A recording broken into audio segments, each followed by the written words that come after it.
I'm going to be sharing with you the three simple things to actually focus on if you want to wake up energized, feel confident in your body, and actually experience more joy in your life. So stay tuned. You are here because you want to get energized. You want to boost your focus. You want to boost your performance, let it be at work or even in your home life. You want to be able to end your day still having energy in your body and not feeling so exhausted that all you do is turn to food or maybe alcohol to kind of push through until it's bedtime. And I want to keep things simple because when you overcomplicate things, you get overwhelmed. And when we're overwhelmed, what happens? We end up quitting it all. So if you really want to create simplicity, there's actually 3 buckets I want you to focus on. And that's what I work with my clients. There's 3 different buckets when it comes to their health that we actually focus on. And again, slow and steady always wins the race. This is not an overnight solution, but it is a lasting solution. It is a lifetime solution because when you actually understand what I'm going to be sharing with you today, you have this for life. You don't need to try different maneuvers every single year, which you might be doing in terms of your health, your fitness, and so many other things. Let's keep it simple so that you can actually create change without having to put your life on pause or feeling exhausted doing it all and knowing that you won't be able to maintain it. So these are the 3 things that I talk with all my clients when they embark to work with me. And that's what we kind of work together to create together. So number 1, we have to talk about food. We have to talk about nourishment. But here is the thing. The first step in terms of nourishment is actually understanding how to eat for your body, your unique body, your lifestyle, your digestion, your age, your hormonal stage, and so many other things. Because very often we embark on a plan, a cookie cutter plan, a forced plan in a certain way, having this promise is going to transform our life. And maybe you did create some results with it. However, they did not last. But it's not because you didn't try hard enough. Oh, I know you've tried hard enough. It's because you are following something that does not fit you. It's like you have a certain shoe size and you're wearing a shoe that does not fit you. Too small or too big, you will have a lot of issues in it. Maybe in the beginning, you'll be able to maneuver a little bit with it. But in the long term, you're actually going to be having a lot of physical and emotional repercussions. And as well, it's going to take the joy out of life if you're not able to walk and dance and move freely in the shoes that you have, no matter how pretty they are, whatever the price it was. It needs to fit you. And same thing happens with nourishment. It has to fit your body. It has to fit you. It has to fit your lifestyle. And that's when you kind of diving more into that. And me being a health coach, and as well in the past, for 21 years, I was a dietitian. We kind of create this plan with my clients of actually understanding how to eat for their body according to what their body signs and symptoms are. Because your body speaks to you every day. The fatigue, the bloating, the cravings, the emotional eating, the overindulgence. That's always a complicated word. Overindulgences. All that actually creates kind of like an array of tools that we use in my coaching practice to better understand what is the next step to actually listen to those signs and those symptoms. So balanced nutrition, it is so, so important. Number 2 is aligned movement. We need to move. You need to move. I had a client once kind of start embarking to work with me and she's like, oh, Dina, do I need to be active? I'm like, you need to move. Let it be yoga, let it be walking, let it be gardening, let it be cardio, let it be cycling. Your body needs to move. If you want things to move, you need to move. But here is the thing. Moving is not every single day hitting the gym, forcing your way to a change. Because as women, when we kind of force intense fitness, it actually is counterproductive. Did you know when you over-exercise, it gets your body in such a high stress state that it actually prevents you from losing weight? It actually makes you gain weight. And this is biological. Your body as a woman, we need to create change that flows with you and not forces you in a certain way.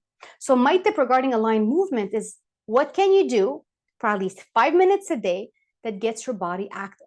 You don't have to hit the 30-minute or the 45-minute mark. But what can you do every single day to start creating this flow of bringing movement, joyful movement in your day every single day? And the third thing, you have the nourishment going good. You have the movement coming in good. You also have to give time for your body to rest and restore itself.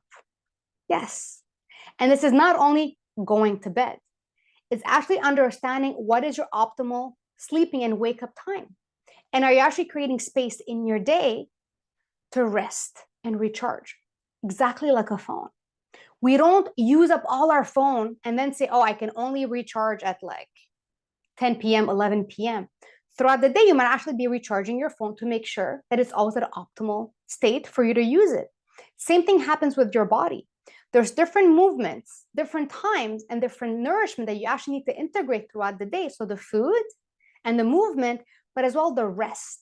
And rest is about like self-care, taking that little time for you, that break for your body and your brain to empty out and then be ready to come back forward. One easy way, as I had mentioned, is understanding that we need to actually understand what is our optimal sleeping time and our wake up time. But another easy thing that actually ties in with the nourishment aspect is, can you take time? Will you give yourself that time, that gift of time, that when you're eating, you are taking a break? You are not on your computer. You are not finishing up a proposal. You're not even on the phone or watching TV. Can you give yourself that time to actually be with your food? And that's one of the first steps of like mindful eating, intuitive eating. Being with your food, connecting with your food, enjoying your food, having that break. Because the break, again, is not at the end of the day. Throughout the day, we have these breaks, and your meals and your snacks, it's such an amazing time to have your breaks. Taking a 5-minute or 15-minute like yoga stretch or meditation, that's little moments you're taking the break. So you can really bring those like 3 pillars in terms of your wellness and put them all together, and they really coincide together in such an amazing way. This is what creates energy. This is what makes you feel good in your body. This is what calms your system. This is what helps your body saying, okay, she's doing good. I can actually put my guard down and actually boost up my metabolism and help her maybe lose some excess weight that she gained through the years. And as well, when there's less stress, less cravings, less coping mechanisms of turning to food when you're tired and exhausted at the end of the day. And when you bring all that together, and what I call it is your peak performance wellness blueprint. I do that with all my clients. Better understanding in terms of co-creating, because yes, my clients are there on the journey with me for them to understand their body, to understand the signs and the symptoms and exactly where they want to go. But we co-create together their wellness plan. And the amazing thing about this is when you follow your wellness plan, you're going to be telling yourself, oh, it was always this easy. Yes, there's some work involved. Yes, there's some changes involved. Yes, it is about taking that time for you during the day. But if you don't give yourself time during the day to take care of you, you're always going to be tired and exhausted, because your body is the key. Your health is the key. We cannot create what we want without this body. It is this amazing tool that can help you do whatever you want, whenever you want. Being focused at work, going on that hike, going for a long walk, going on that vacation and like renting a bike and going through the vineyards. You need that body to be with you as a team member. And to be as a team member, we need to listen to it, we need to talk to it, and we need to take care of it. And that's where aligned nourishment, aligned movement, and aligned rest and restore align, because it's all regarding what it actually works for you, your lifestyle, your likes, your dislikes, and as well your goals if you have any health goals you want to reach. And this is all about putting all that together. Your health, there's so many different levels to it, but just think about it. How can I, and this is going to be your homework, how can I, for example, today or tomorrow, what can I do to take a break during the day when I'm hungry to feed my body? Align nourishment. How can I make sure that during that time, I close all distractions and I'm just sitting there with my food, maybe out on the balcony, on the terrace with some light music in the background, rest and restore. And how about after that lunch or that meal that I actually took that time to actually take a break? How can I go for a 15 to 20-minute walk? Align movement. That's it. It doesn't have to take over your whole day. It can be all integrated together if it's easier for you. So your homework, take some time, maybe one meal of actually sitting down and being mindful with it and taking the time to eat when you're actually hungry. And then do go take a walk. Take a breather, give yourself that little rest and restore / movement at the same time. And if you can integrate that every single day, you're going to get into this flow of wanting to integrate it every day, because you kind of become craving, seeking it, looking forward to it. And you only have to start with that once a day. Again, we're not overcomplicating things. Simplicity is the key. Slow and steady always wins the race. So pick one meal tomorrow, or maybe even one snack, take a break, grab something yummy that you enjoy, no distractions, and go for a light, nice walk or bike ride after. Just get your body moving. So I hope you enjoyed today's topic on the podcast. My name is Dina. I'm a health and mindset coach, and I'll catch you in the next training.